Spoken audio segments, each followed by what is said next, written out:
हाय students, बेटा good morning all of you. तो आप कैसे हैं? आइए आज हम चलते हैं class 9th subject political science lesson first, जिसका नेम है democracy in the contemporary world. Students, I know that कि this is the second video of this lesson. इससे पहले मैं एक वीडियो और इस पर कर चुका हूं, अगर आप नहीं देखे हैं तो जाके उसको यूट्यूब से देख लें, ठीक है? तब आपको आगे की स्टोरी जो है समझ में आएगी। But today we will discuss about the democracy in Poland.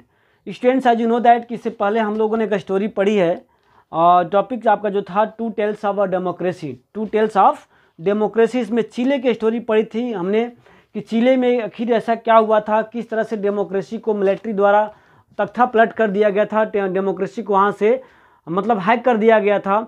और फिर आफ्टर 17 ईयर्स जो है मिलिट्री रूल होने के बाद, डिक्टेटरशिप होने के बाद, वहाँ पर किस तरह से फिर आपका डेमोक्रेटिक रूल्स जो है इस्टेब्लिश हुआ और उसमें क्या क्या समस्याएं आई, कौन कौन सी तरीके का मतलब उसमें चेंजेस बदलाव आए, लोगों की क्या प्रवृत्ति रही, आज हम देखने वाले हैं नेक्स्ट टॉपिक में। Topic is the democracy in Poland. अब हम पोलैंड की स्टोरी पढ़ने वाले हैं, आखिर पोलैंड में ऐसा क्या हुआ था, क्या यहाँ पर भी कुछ ऐसी घटनाएं घटी थी या फिर क्या हुआ था, हम इसको देखेंगे और समझने का प्रयास करेंगे। तो अगर आपके पास बुक अवेलेबल है पॉलिटिकल साइंस की, तो आप लेसन पेज नंबर 5 को ओपन कर लीजिए ताकि आपको लाइन बाय लाइन की स्टोरी इजीली समझ में आ जाए। ओके, आइए देखते हैं। Let us turn into other events. अब दूसरे घटना की तरफ चलते हैं, मोड़ते हैं, देखते हैं यहाँ पर हुआ क्या था। दिस टाइम फ्रॉम पोलैंड, ये जो लिया गया स्टोरी वो आपको पोलैंड से लिया गया है। ये 1980 की बात है। At that time Poland was ruled by the Polish United workers party.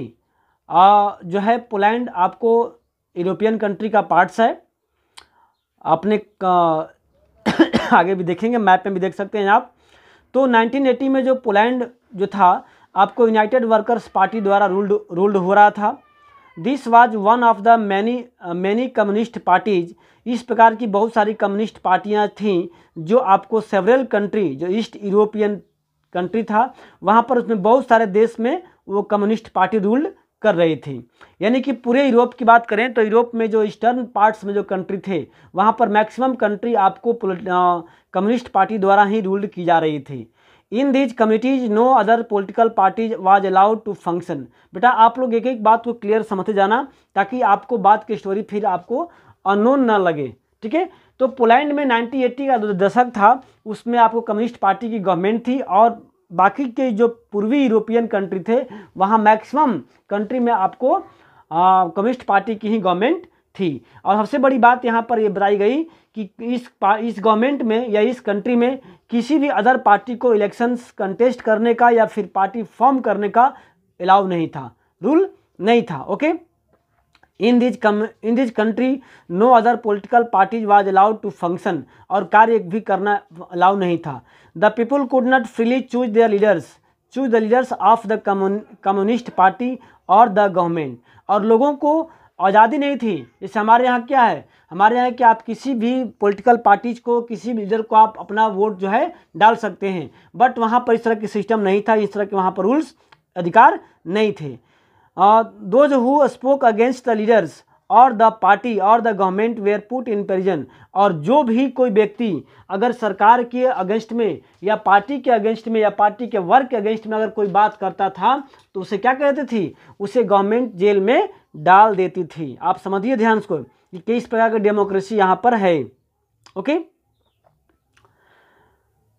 The government in Poland was supported. जो पोलैंड की गवर्नमेंट थी उसको सपोर्टेड किया जा रहा था, उसको सपोर्ट किया जा रहा था और कंट्रोल भी किया जा रहा था। कहाँ से? The government of Soviet union, USSR की जो गवर्नमेंट थी वहाँ भी क्या थी, कम्युनिस्ट पार्टी की सरकार थी। तो कम्युनिस्ट पार्टी की सरकार पोलैंड के गवर्नमेंट को, चूँकि पोलैंड भी आपको कम्युनिस्ट पार्टी के अंदर रूल था, तो पोलैंड की जो गवर्नमेंट थी उसको सपोर्ट मिलता था यूएसएसआर के गवर्नमेंट से। ओके, अब देखते हैं, ये तो बात था बेसिक चीज़ कि वहाँ पर मतलब जोग्राफिकल या फिर वहाँ पर कंडीशन क्या था गवर्नमेंट का, पॉलिटिकल कंडीशन क्या था। अब हम देखते हैं कि फिलहाल की तत्कालिक घटना क्या थी, रिसेंट रीजन क्या था, रीजन में हो क्या रहा था एक्चुअली। तो ऑन 14 अगस्त 1980, 14 अगस्त की बात है, 1980 की बात है, the workers of Lenin shipyard in the city of Gdansk went on a strike. जो शिपयार्ड था उस सिटी जो एक कंपनी थी उसका एक लेबर जो थे वहाँ पर वो स्ट्राइक पर चले गए थे। आखिर क्यों गए थे? The shipyard was owned by a government. जो शिपयार्ड एक कंपनी थी एक्चुअली वो गवर्नमेंट के अंदर में कंट्रोल थी, यानी गवर्नमेंट उसका मेन मालिक था। In fact all the factories and big properties in Poland were owned by the government. और वास्तव में पोलैंड में जो भी बड़ी बड़ी कंपनियां थीं या बड़े बड़े प्रॉपर्टी थे वो आपको सरकार के अंडर में कंट्रोल हुआ करते थे। The strike began with a demand to take back a crane operator. Actually strike क्यों हो रहा था तो इसको समझ लें। उस कंपनी में काम करने वाले एक क्रेन ऑपरेटर था, उसको वहाँ से निकाल दिया गया था, कंपनी डिसमिस कर दिया गया था और वर्कर का कहना था कि नहीं, उसको फिर से रिज्वाइन करा लिया जाए। इसी डिमांड को लेकर के कंपनी के वर्कर्स स्ट्राइक कर दिए थे। A women workers who was unjustly dismissed, और उसको अन्यायपूर्ण वहाँ से उसके काम से उसके सर्विस से उसको निकाल दिया गया था। दिस स्ट्राइक वाज इलीगल, और चूंकि ये स्ट्राइक जो पोलैंड में हो रहे थे वो बिल्कुल ही इलीगल थे, अवैध थे। क्योंकि आपको पहले बता दिया गया था कि पोलैंड में गवर्नमेंट के अगेंस्ट में बात करने का किसी को अधिकार नहीं था, गवर्नमेंट के अगेंस्ट में रूल या फिर लड़ने का अधिकार नहीं था। तो ये वास्तव में जो स्ट्राइक हो रहे थे वो क्या थे? इलीगल थे, गवर्नमेंट से कोई अनुमति नहीं थी। Because trade unions independent of the ruling party they are not allowed in Poland. Poland में किसी प्रकार की रूलिंग पार्टी के अगेंस्ट में इंडिपेंडेंट पार्टी बनाने की मतलब आज़ादी नहीं थी। At the strike continue of former electrician of the shipyard Lech Walesa joint the strike. और जैसे जैसे ये स्ट्राइक बढ़ते गया उसमें और नए नए लोग ज्वाइन होते गए, शामिल होते गए, और उसमें पहले के जो इलेक्ट्रिशियन रह चुके काम करते थे उसमें इलेक्ट्रिशियन फिटर जिसका नाम है लेच वालेसा, इसको आप ले वालेसा कह सकते हैं, लेक वालेसा पढ़ सकते हैं, आप इसको प्रोनाउंस कर सकते हैं। उन्होंने बाद में भी इसको ज्वाइन कर लिए थे, जिनको कंपनी द्वारा उनसे पहले भी उनको निकाला जा चुका था। उसमें वो क्या थे, उन्हें क्यों निकाला गया था? तो आप देख सकते हैं, he was dismiss from the service in 1976 for the demanding higher पे।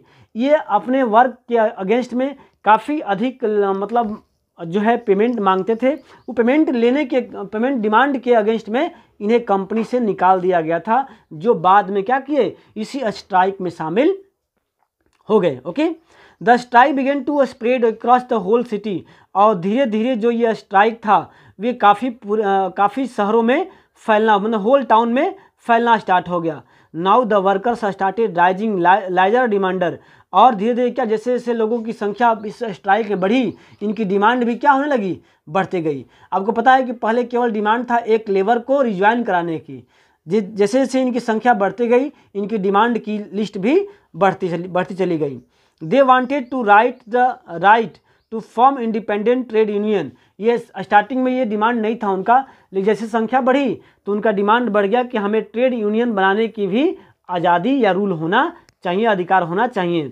दे also demand the release the political prisoner and an end of the censorship of press. इन्होंने एक और डिमांड रखी थी कि जितने पॉलिटिकल लोगों को जेल में बंद किया गया है उन्हें भी मुक्त की जाए, रिलीज किया जाए, और जो प्रेस पर, जो अखबार पे, मीडिया पे जो सेंसरशिप लगाया गया है उसे भी हटा दिया जाए, ताकि मीडिया स्वतंत्र रूप से आपके भी करतूत को, आपके भी वर्क को, आपके भी पॉलिसी को दिखा सके पब्लिक को, और पब्लिक की भी रिक्वेस्ट को, पब्लिक की फीलिंग्स को आप तक पहुंचा सके। इस तरह से सेंसरशिप भी हटाने की वहाँ के स्ट्राइकर्स ने डिमांड की थी।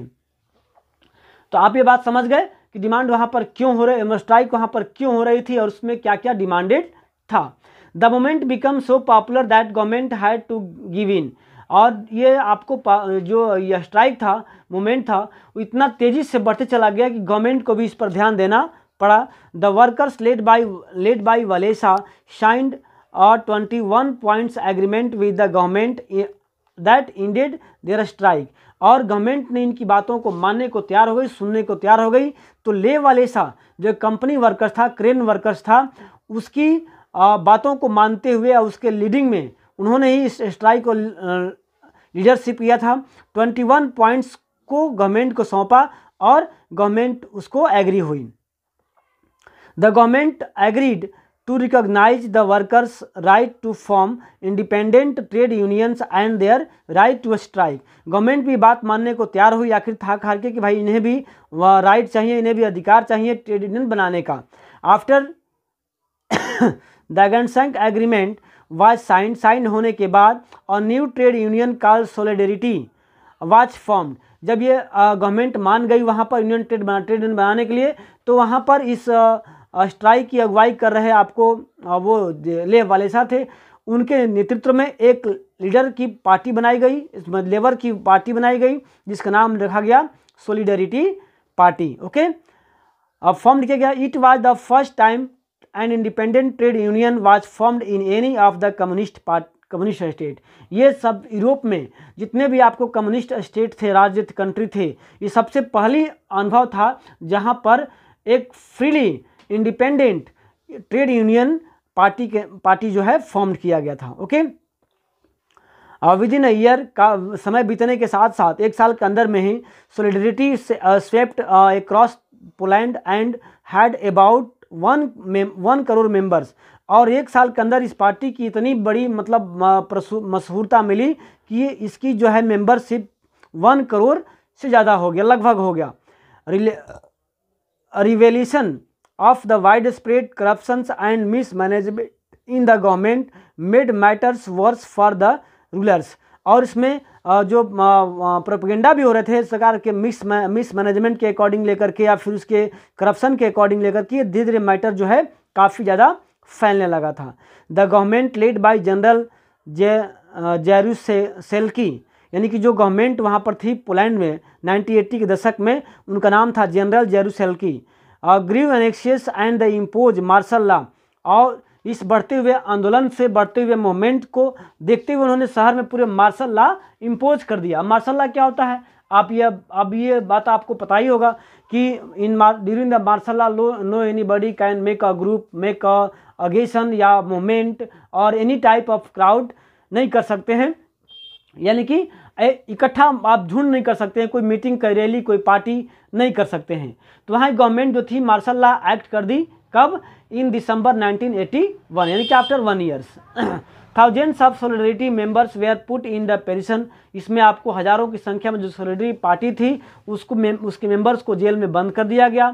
Freedom to organise protest and repress opinions was once taken away. और फिर से आज़ादी को हैक करना या जो है प्रोटेस्ट करने वाले को रिप्रेस करना, दबाना और उनके मतलब ऑप्शन को बंद रखना, दबा कर रखना, ये फिर से एक बार चालू स्टार्ट हो गया था।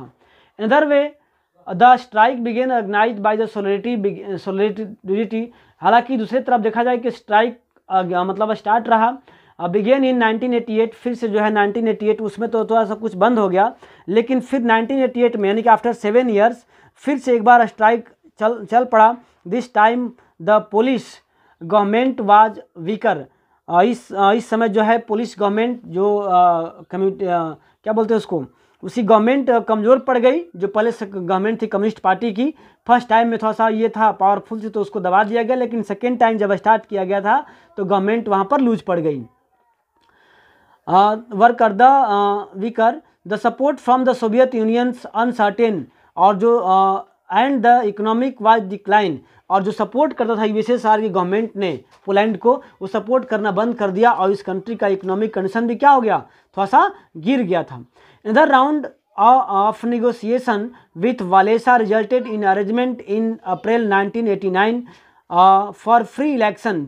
ऐसा हुआ कि फिर से गवर्नमेंट वहाँ पर एग्री हुई और फिर से इलेक्शंस का मतलब किया गया और फ्री इलेक्शंस हुआ। लेह वालेसा जो है उसको मतलब पूर्ण बहुमत मिली और solidarity contested all the 100 seat of the senates and won 99 of them.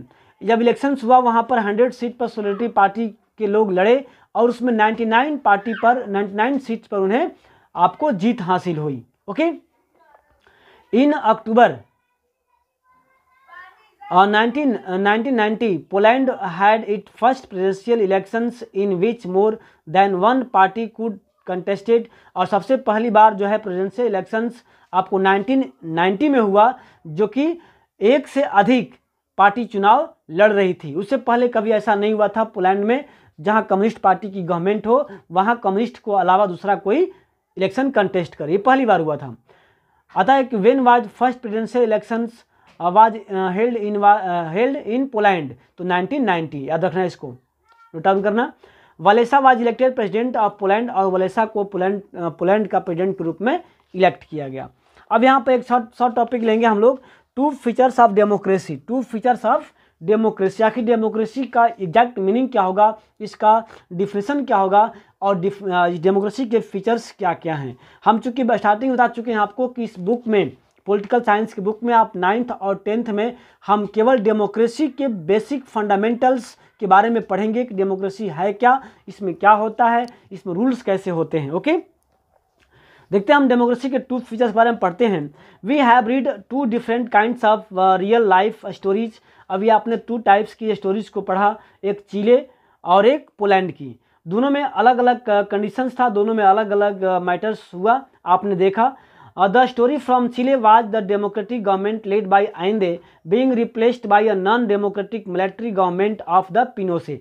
अभी आपने चिले में देखा कि वहाँ डेमोक्रेटिक गवर्नमेंट रूल कर रही थी आइंदे के फेवर में, आइंदे के गवर्नमेंट में, लेकिन वहाँ पर मिलिट्री के शासन द्वारा उस डेमोक्रेटिक रूल को उखाड़ फेंक दिया गया और फिर वहाँ पर क्या हो गया, डिक्टेटरशिप इस्टेब्लिश हो गया, followed by the restorations of democracy. लेकिन बाद में क्या हुआ, फिर से वहाँ पर डेमोक्रेसी रिस्टोर हो गया। हमने इसको चिले के स्टोरी में पढ़ा है। But in Poland we track the transitions from a non democratic government to a democratic government. जबकि हमने यहाँ पर देखा पोलैंड में कि पहले डेमोक्रेटिक गवर्नमेंट नहीं थी। डेमोक्रेटिक का मतलब होता है कि all the citizens have right to elect their leaders their own wishes, यानी कि अपने इच्छा के अनुसार चुनने का, चुनाव लड़ने का अधिकार होता है। उससे वैसे कंट्री को डेमोक्रेटिक कर सकते हैं। लेकिन जहां एक ही पार्टी को बार बार चुनाव लड़ने का अधिकार हो, अदर्स लोगों को पॉलिटिकल पार्टीज बनाने का अधिकार नहीं हो, चुनाव लड़ने का अधिकार नहीं हो, या गवर्नमेंट के अगेंस्ट में कुछ कहने का अधिकार नहीं है, वैसे कंट्री को हम डेमोक्रेटिक कंट्री नहीं कर सकते हैं। तो आपने आप देखा दोनों स्टोरी में। आगे देखते हैं, let us compare the 2 non democratic governments in these stories. हम दोनों की स्टोरी में यहाँ तुलना कर सकते हैं, कंपेयर कर सकते हैं कि दोनों में क्या क्या डिफरेंसेस था। आइए देखते हैं। There were many differences between Pinochet rules in Chile and the communist rule in Poland. हम दोनों की गवर्नमेंट में देखते हैं क्या क्या डिफरेंस था।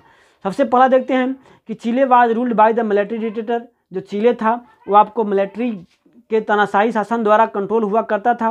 While Poland was ruled by the political party, जबकि पोलैंड पॉलिटिकल पार्टी के द्वारा रूल्ड हुआ करता था।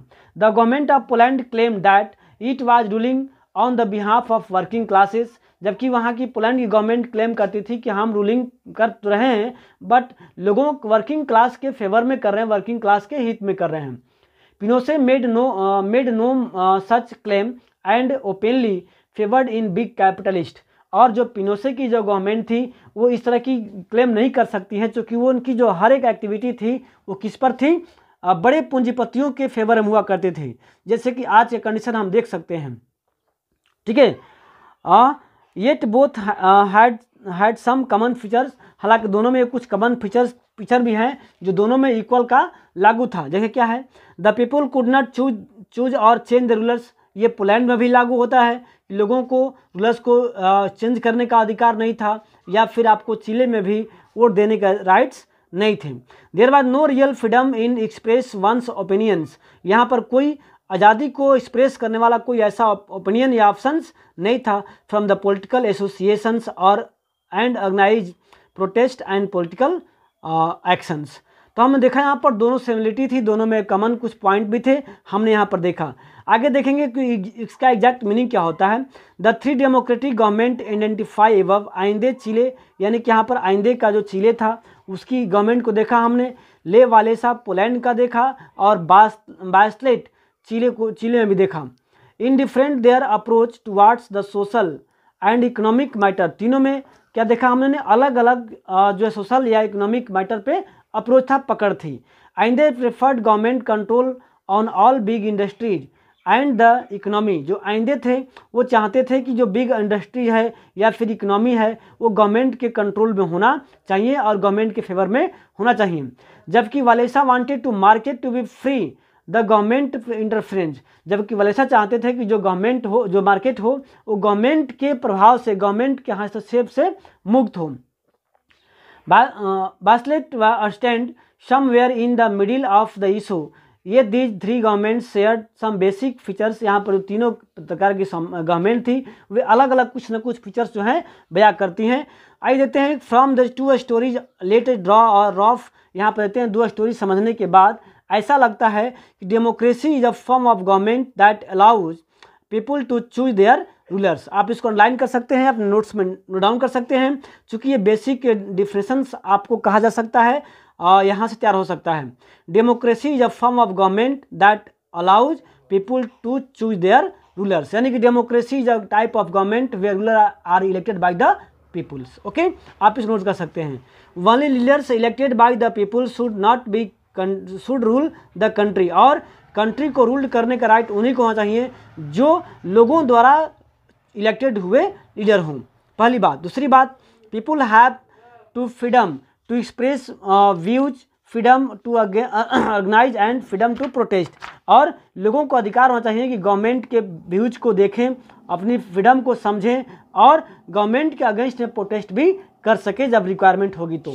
नेक्स्ट टॉपिक हमारा है the changing map of the democracy, यानी कि डेमोक्रेसी वर्ल्ड में किस तरह से आई, कब कब आई, हम इसको देखेंगे नेक्स्ट टॉपिक में। तब तक के लिए गुड बाय। आप इसका नोट्स बनाइए, नोट्स मेरे पर्सनल व्हाट्सएप पे सेंड करते रहिए ताकि मैं चेक करके आपको वापस भेज सकूं। Okay, thanks, good bye. Hi students, बेटा good morning all of you. तो आप कैसे हैं? आइए हम चलते हैं class 9th subject political science, lesson first, जिसका नेम है democracy in the contemporary world. Students, आज you know that this is the second video of this lesson. इससे पहले मैं एक वीडियो और इस पर कर चुका हूं, अगर आप नहीं देखे हैं तो जाके उसको यूट्यूब से देख लें, ठीक है, तब आपको आगे की स्टोरी जो है समझ में आएगी। But today we will discuss about the democracy in Poland. Students, आज यू नो दैट कि इससे पहले हम लोगों ने एक स्टोरी पढ़ी है, टॉपिक आपका जो था two tales of democracy, two tales of democracy. इसमें चीले की स्टोरी पढ़ी थी हमने कि चीले में आखिर ऐसा क्या हुआ था, किस तरह से डेमोक्रेसी को मिलिट्री द्वारा तख्ता पलट कर दिया गया था, डेमोक्रेसी को वहाँ से मतलब हैक कर दिया गया था, और फिर आफ्टर 17 ईयर्स जो है मिलिट्री रूल होने के बाद, डिक्टेटरशिप होने के बाद, वहाँ पर किस तरह से फिर आपका डेमोक्रेटिक रूल्स जो है इस्टेब्लिश हुआ, और उसमें क्या क्या समस्याएं आई, कौन कौन सी तरीके का मतलब उसमें चेंजेस, बदलाव आए, लोगों की क्या प्रवृत्ति रही, आज हम देखने वाले हैं नेक्स्ट टॉपिक में। Topic is the democracy in Poland. अब हम पोलैंड की स्टोरी पढ़ने वाले हैं, आखिर पोलैंड में ऐसा क्या हुआ था, क्या यहाँ पर भी कुछ ऐसी घटनाएं घटी थी या फिर क्या हुआ था, हम इसको देखेंगे और समझने का प्रयास करेंगे। तो अगर आपके पास बुक अवेलेबल है पॉलिटिकल साइंस की, तो आप लेसन पेज नंबर 5 को ओपन कर लीजिए ताकि आपको लाइन बाय लाइन की स्टोरी इजीली समझ में आ जाए। ओके, आइए देखते हैं। Let us turn into other events. अब दूसरे घटना की तरफ चलते हैं, मोड़ते हैं, देखते हैं यहाँ पर हुआ क्या था। दिस टाइम फ्रॉम पोलैंड, ये जो लिया गया स्टोरी वो आपको पोलैंड से लिया गया है, ये 1980 की बात है। At that time Poland was ruled by the Polish United workers party. जो है पोलैंड आपको यूरोपियन कंट्री का पार्ट्स है, अपने आगे भी देखेंगे, मैप में भी देख सकते हैं आप। तो 1980 में जो पोलैंड जो था आपको यूनाइटेड वर्कर्स पार्टी द्वारा रूल्ड हो रहा था। This was one of the many communist parties. इस प्रकार की बहुत सारी कम्युनिस्ट पार्टियां थीं जो आपको सेवरल कंट्री, जो ईस्ट यूरोपियन कंट्री था वहाँ पर, उसमें बहुत सारे देश में वो कम्युनिस्ट पार्टी रूल कर रही थी। यानी कि पूरे यूरोप की बात करें तो यूरोप में जो ईस्टर्न पार्ट्स में जो कंट्री थे वहाँ पर मैक्सिमम कंट्री आपको कम्युनिस्ट पार्टी द्वारा ही रूल्ड की जा रही थी। In these communities no other political parties was allowed to function. बेटा आप लोग एक एक बात को क्लियर समझते जाना ताकि आपको बात की स्टोरी फिर आपको अननोन ना लगे, ठीक है। तो पोलैंड में 1980 का दशक था, उसमें आपको कम्युनिस्ट पार्टी की गवर्नमेंट थी, और बाकी के जो पूर्वी यूरोपियन कंट्री थे वहाँ मैक्सिमम कंट्री में आपको कम्युनिस्ट पार्टी की ही गवर्नमेंट थी। और सबसे बड़ी बात यहाँ पर ये बताई गई कि इस गवर्नमेंट में या इस कंट्री में किसी भी अदर पार्टी को इलेक्शंस कंटेस्ट करने का या फिर पार्टी फॉर्म करने का अलाउ नहीं था, रूल नहीं था। Okay, in this country no other political parties was allowed to function, और कार्य भी करना अलाउ नहीं था। The people could not freely choose the leaders of the communist party और द गवर्नमेंट, और लोगों को आज़ादी नहीं थी। जैसे हमारे यहाँ क्या है, हमारे यहाँ कि आप किसी भी पॉलिटिकल पार्टीज को, किसी भी लीडर को आप अपना वोट जो है डाल सकते हैं, बट वहाँ पर इस तरह की सिस्टम नहीं था, इस तरह के वहाँ पर रूल्स अधिकार नहीं थे। Those who spoke against the leaders और द पार्टी और the government were put in prison, और जो भी कोई व्यक्ति अगर सरकार के अगेंस्ट में या पार्टी के अगेंस्ट में या पार्टी के वर्ग के अगेंस्ट में अगर कोई बात करता था तो उसे क्या कहती थी, उसे गवर्नमेंट जेल में डाल देती थी। आप समझिए ध्यान से कि किस प्रकार की डेमोक्रेसी यहाँ पर है। Okay, the government in Poland was supported, जो पोलैंड की गवर्नमेंट थी उसको सपोर्टेड किया जा रहा था, उसको सपोर्ट किया जा रहा था और कंट्रोल भी किया जा रहा था। कहाँ से? The government of Soviet union, USSR की जो गवर्नमेंट थी वहाँ भी क्या थी, कम्युनिस्ट पार्टी की सरकार थी। तो कम्युनिस्ट पार्टी की सरकार पोलैंड के गवर्नमेंट को, चूँकि पोलैंड भी आपको कम्युनिस्ट पार्टी के अंडर रूल था, तो पोलैंड की जो गवर्नमेंट थी उसको सपोर्ट मिलता था यूएसएसआर के गवर्नमेंट से। ओके, अब देखते हैं, ये तो बात था बेसिक चीज़ कि वहाँ पर मतलब जोग्राफिकल या फिर वहाँ पर कंडीशन क्या था गवर्नमेंट का, पॉलिटिकल कंडीशन क्या था। अब हम देखते हैं कि फिलहाल की तत्कालिक घटना क्या थी, रीजन क्या था, रीजन में हो क्या रहा था एक्चुअली। तो ऑन 14 अगस्त 1980, 14 अगस्त की बात है, 1980 की बात है, the workers of Lenin shipyard in the city of Gdansk went on a strike. जो शिपयार्ड था उस सिटी जो एक कंपनी थी उसका एक लेबर जो थे वहाँ पर वो स्ट्राइक पर चले गए थे। आखिर क्यों गए थे? The shipyard was owned by a government, जो शिपयार्ड एक कंपनी थी एक्चुअली वो गवर्नमेंट के अंदर में कंट्रोल थी, यानी गवर्नमेंट उसका मेन मालिक था। In fact all the factories and big properties in Poland were owned by the government, और वास्तव में पोलैंड में जो भी बड़ी बड़ी कंपनियां थीं या बड़े बड़े प्रॉपर्टी थे वो आपको सरकार के अंडर में कंट्रोल हुआ करते थे। The strike began with a demand to take back a crane operator. Actually strike क्यों हो रहा था तो इसको समझ लें। उस कंपनी में काम करने वाले एक क्रेन ऑपरेटर था, उसको वहाँ से निकाल दिया गया था, कंपनी डिसमिस कर दिया गया था, और वर्कर का कहना था कि नहीं उसको फिर से रिज्वाइन करा लिया जाए। इसी डिमांड को लेकर ये कंपनी के वर्कर्स स्ट्राइक कर दिए थे। A women workers who was unjustly dismissed, और उसको अन्यायपूर्ण वहाँ से उसके काम से उसके सर्विस से उसको निकाल दिया गया था। दिस स्ट्राइक वाज इलीगल, और चूंकि ये स्ट्राइक जो पोलैंड में हो रहे थे वो बिल्कुल ही इलीगल थे, अवैध थे। क्योंकि आपको पहले बता दिया गया था कि पोलैंड में गवर्नमेंट के अगेंस्ट में बात करने का किसी को अधिकार नहीं था, गवर्नमेंट के अगेंस्ट में रूल या फिर लड़ने का अधिकार नहीं था। तो ये वास्तव में जो स्ट्राइक हो रहे थे वो क्या थे, इलीगल थे, गवर्नमेंट से कोई अनुमति नहीं थी। Because trade unions independent of the ruling party they are not allowed in Poland. Poland में किसी प्रकार की रूलिंग पार्टी के अगेंस्ट में इंडिपेंडेंट पार्टी बनाने की मतलब आज़ादी नहीं थी। At the strike continue of former electrician of the shipyard Lech Walesa joint the strike, और जैसे जैसे ये स्ट्राइक बढ़ते गया उसमें और नए नए लोग ज्वाइन होते गए, शामिल होते गए, और उसमें पहले के जो इलेक्ट्रिशियन रह चुके काम करते थे उसमें इलेक्ट्रिशियन फिटर जिसका नाम है लेच वालेसा, इसको आप ले वालेसा कह सकते हैं, लेक वालेसा पढ़ सकते हैं, आप इसको प्रोनाउंस कर सकते हैं। उन्होंने बाद में भी इसको ज्वाइन कर लिए थे, जिनको कंपनी द्वारा उनसे पहले भी उनको निकाला जा चुका था। उसमें वो क्या थे, उन्हें क्यों निकाला गया था तो आप देख सकते हैं। He was dismiss from the service in 1976 for the demanding higher pay. ये अपने वर्क के अगेंस्ट में काफ़ी अधिक मतलब जो है पेमेंट मांगते थे, वो पेमेंट डिमांड के अगेंस्ट में इन्हें कंपनी से निकाल दिया गया था, जो बाद में क्या किए, इसी स्ट्राइक में शामिल हो गए। Okay, the strike began to spread across the whole city, और धीरे धीरे जो ये स्ट्राइक था वे काफ़ी शहरों में फैलना, मतलब होल टाउन में फैलना स्टार्ट हो गया। Now the workers started rising larger demander, और धीरे धीरे क्या जैसे जैसे लोगों की संख्या इस स्ट्राइक में बढ़ी, इनकी डिमांड भी क्या होने लगी, बढ़ते गई। आपको पता है कि पहले केवल डिमांड था एक लेबर को रिज्वाइन कराने की, जैसे जैसे इनकी संख्या बढ़ती गई, इनकी डिमांड की लिस्ट भी बढ़ती चली गई। They wanted to right to form independent trade union. ये स्टार्टिंग में ये डिमांड नहीं था उनका, लेकिन जैसे संख्या बढ़ी तो उनका डिमांड बढ़ गया कि हमें ट्रेड यूनियन बनाने की भी आज़ादी या रूल होना चाहिए, अधिकार होना चाहिए।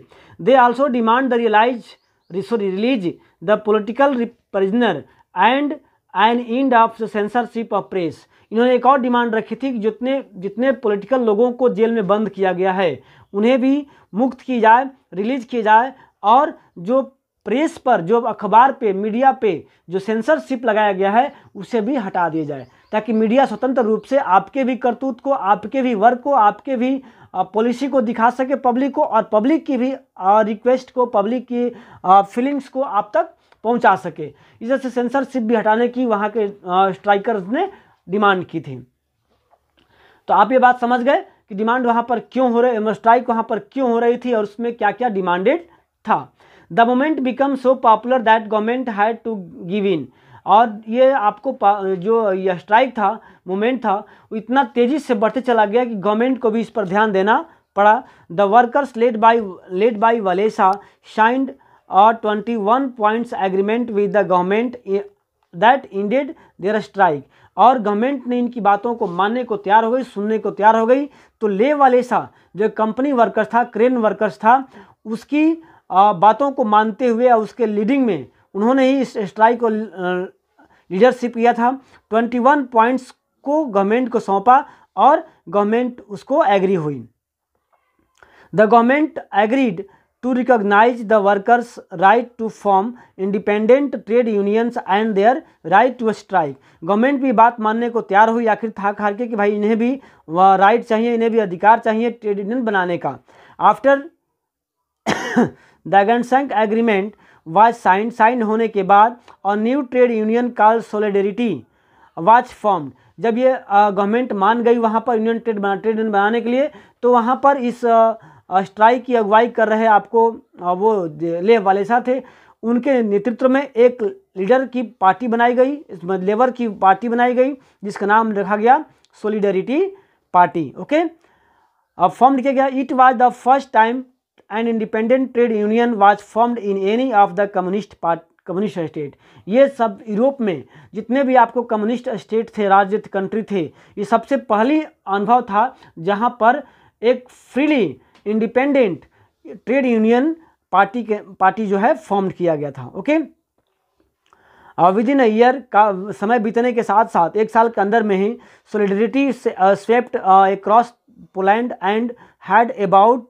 1 करोड़ members.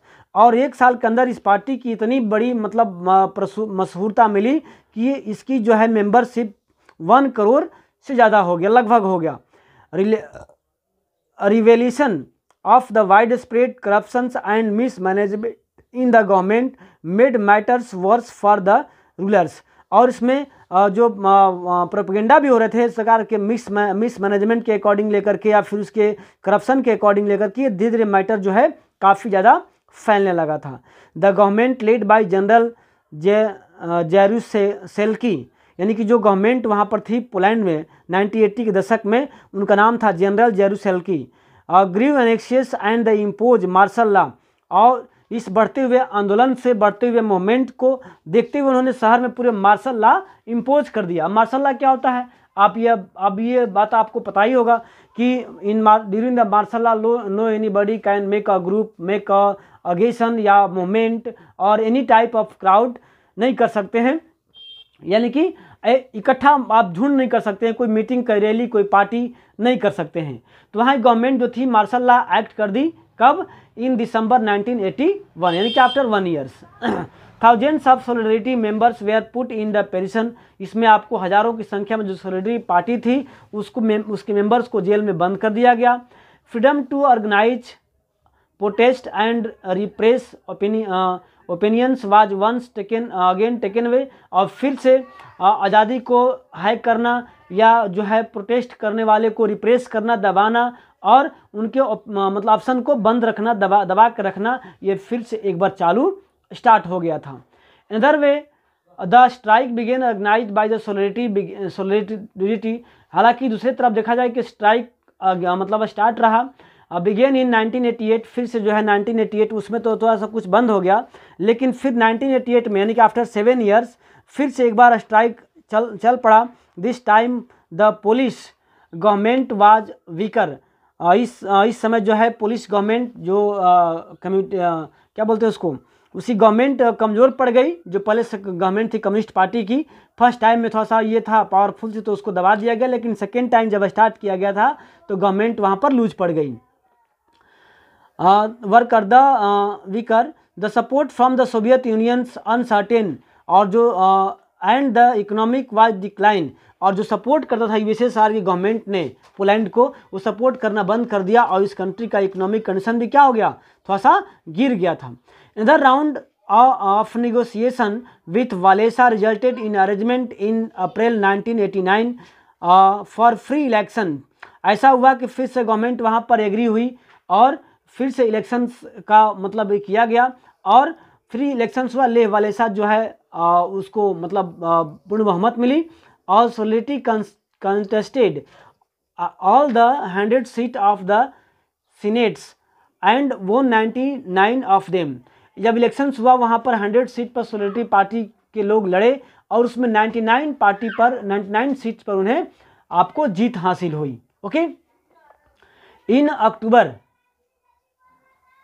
1990 Poland had it first presidential elections in which more than one party could contested. और सबसे पहली बार जो है प्रेसिडेंशियल इलेक्शंस आपको 1990 में हुआ जो कि एक से अधिक पार्टी चुनाव लड़ रही थी। उससे पहले कभी ऐसा नहीं हुआ था पोलैंड में जहां कम्युनिस्ट पार्टी की गवर्नमेंट हो वहां कम्युनिस्ट को अलावा दूसरा कोई इलेक्शन कंटेस्ट करे, ये पहली बार हुआ था। आता है कि when was first presidential elections was held in Poland, तो 1990 याद रखना, इसको नोट डाउन करना। Walesa was elected president of Poland, और वालेसा को पोलैंड का प्रेसिडेंट के रूप में इलेक्ट किया गया। अब यहाँ पर एक शॉर्ट टॉपिक लेंगे हम लोग, 2 features of democracy. 2 features of democracy, आखिर डेमोक्रेसी का एग्जैक्ट मीनिंग क्या होगा, इसका डिफिनेशन क्या होगा और डेमोक्रेसी के फीचर्स क्या क्या हैं। हम चूँकि स्टार्टिंग बता चुके हैं आपको कि इस बुक में, पॉलिटिकल साइंस की बुक में आप 9th और 10th में हम केवल डेमोक्रेसी के बेसिक फंडामेंटल्स के बारे में पढ़ेंगे कि डेमोक्रेसी है क्या, इसमें क्या होता है, इसमें रूल्स कैसे होते हैं। ओके, देखते हैं हम डेमोक्रेसी के 2 फीचर्स के बारे में पढ़ते हैं। We have read 2 different kinds of real life stories. अभी आपने 2 टाइप्स की स्टोरीज को पढ़ा, एक चिले और एक पोलैंड की। दोनों में अलग अलग कंडीशंस था, दोनों में अलग अलग मैटर्स हुआ, आपने देखा। The story from Chile was the democratic government led by Allende being replaced by a non democratic military government of the Pinochet. अभी आपने चिले में देखा कि वहाँ डेमोक्रेटिक गवर्नमेंट रूल कर रही थी आइंदे के फेवर में, आइंदे के गवर्नमेंट में, लेकिन वहाँ पर मिलिट्री के शासन द्वारा उस डेमोक्रेटिक रूल को उखाड़ फेंक दिया गया और फिर वहाँ पर क्या हो गया, डिक्टेटरशिप इस्टेब्लिश हो गया। Followed by the restorations of democracy, लेकिन बाद में क्या हुआ, फिर से वहाँ पर डेमोक्रेसी रिस्टोर हो गया। हमने इसको चिले के स्टोरी में पढ़ा है। But in Poland we track the transitions from a non democratic government to a democratic government. जबकि हमने यहाँ पर देखा पोलैंड में कि पहले डेमोक्रेटिक गवर्नमेंट नहीं थी। डेमोक्रेटिक का मतलब होता है कि all the citizens have right to elect their leaders their own wishes, यानी कि अपने इच्छा के अनुसार चुनने का, चुनाव लड़ने का अधिकार होता है। उससे वैसे कंट्री को डेमोक्रेटिक कर सकते हैं। लेकिन जहां एक ही पार्टी को बार बार चुनाव लड़ने का अधिकार हो, अदर्स लोगों को पॉलिटिकल पार्टीज बनाने के अधिकार नहीं हो, चुनाव लड़ने के अधिकार नहीं हो, या गवर्नमेंट के अगेंस्ट में कुछ कहने का अधिकार नहीं है, वैसे कंट्री को हम डेमोक्रेटिक कंट्री नहीं कर सकते हैं। तो आपने यहाँ देखा दोनों स्टोरी में। आगे देखते हैं, let us compare the 2 non democratic governments in these stories. हम दोनों की स्टोरी में यहाँ तुलना कर सकते हैं, कंपेयर कर सकते हैं कि दोनों में क्या क्या डिफरेंसेस था। आइए देखते हैं। There were many differences between Pinochet rules in Chile and the communist rule in Poland. हम दोनों की गवर्नमेंट में देखते हैं क्या क्या डिफरेंस था। सबसे पहला देखते हैं कि Chile was ruled by the military dictator. जो चिले था वो आपको मिलिट्री के तानाशाही शासन द्वारा कंट्रोल हुआ करता था।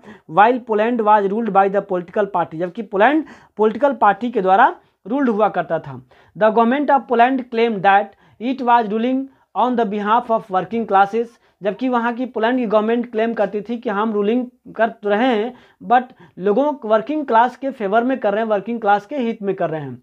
Pinochet made no such claim and openly favoured in big capitalist.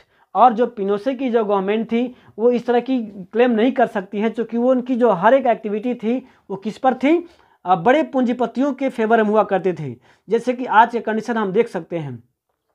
ठीक है, yet both had some common features, हालांकि दोनों में कुछ कॉमन फीचर भी हैं जो दोनों में इक्वल का लागू था। जैसे क्या है, the people could not choose और चेंज द रूलर्स, ये पोलैंड में भी लागू होता है, लोगों को रूलर्स को चेंज करने का अधिकार नहीं था, या फिर आपको चिले में भी वोट देने का राइट्स नहीं थे। There was no real freedom in express one's opinions, यहाँ पर कोई आज़ादी को एक्सप्रेस करने वाला कोई ऐसा ओपिनियन या ऑप्शंस नहीं था फ्रॉम द पॉलिटिकल एसोसिएशंस और and organise protest and political actions. तो हमने देखा यहाँ पर दोनों सिमिलरिटी थी, दोनों में कॉमन कुछ पॉइंट भी थे, हमने यहाँ पर देखा। आगे देखेंगे कि इसका एग्जैक्ट मीनिंग क्या होता है। The three democratic government identify above Allende Chile, यानी कि यहाँ पर आइंदे का जो चिले था उसकी गवर्नमेंट को देखा हमने, ले वालेसा पोलैंड का देखा, और बास्लेट चिले में भी देखा। In different there approach towards the social and economic matter, तीनों में क्या देखा हमने, अलग अलग जो सोशल या इकोनॉमिक मैटर पे अप्रोच था, पकड़ थी। Allende preferred government control on all big industries and the economy, जो आइंदे थे वो चाहते थे कि जो बिग इंडस्ट्री है या फिर इकोनॉमी है वो गवर्नमेंट के कंट्रोल में होना चाहिए और गवर्नमेंट के फेवर में होना चाहिए। जबकि Walesa wanted to market to be free the government interference, जबकि वालेसा चाहते थे कि जो गवर्नमेंट हो, जो मार्केट हो वो गवर्नमेंट के प्रभाव से, गवर्नमेंट के हस्तक्षेप से मुक्त हो। Bachelet stand somewhere in the middle of the issue, ये these three government shared some basic features, यहाँ पर तीनों प्रकार की गवर्नमेंट थी वे अलग अलग कुछ न कुछ फीचर्स जो हैं बयां करती हैं। आइए देते हैं from the two stories let draw और रॉफ, यहाँ पर देते हैं दो स्टोरी समझने के बाद ऐसा लगता है कि democracy is a form of government that allows people to choose their rulers. आप इसको ऑनलाइन कर सकते हैं, अपने नोट्स में नोट डाउन कर सकते हैं, चूँकि ये बेसिक डिफरेंस आपको कहा जा सकता है, यहाँ से तैयार हो सकता है। Democracy is a form of government that allows people to choose their rulers, यानी कि democracy is a type of government where ruler are elected by the peoples. Okay, आप इसको नोट कर सकते हैं। Only leaders elected by the people should rule the country, और country को rule करने का राइट उन्हीं को होना चाहिए जो लोगों द्वारा इलेक्टेड हुए लीडर हों, पहली बात। दूसरी बात, people have to freedom to express views, freedom to organise and freedom to protest, और लोगों को अधिकार होना चाहिए कि गवर्नमेंट के व्यूज को देखें, अपनी फ्रीडम को समझें और गवर्नमेंट के अगेंस्ट में प्रोटेस्ट भी कर सके जब रिक्वायरमेंट होगी तो। नेक्स्ट टॉपिक हमारा है the changing map of the democracy, यानी कि डेमोक्रेसी वर्ल्ड में किस तरह से आई, कब कब आई, हम इसको देखेंगे नेक्स्ट टॉपिक में। तब तक के लिए गुड बाय। आप इसका नोट्स बनाइए, नोट्स मेरे पर्सनल व्हाट्सएप पे सेंड करते रहिए ताकि मैं चेक करके आपको वापस भेज सकूं। Okay, thanks, good bye.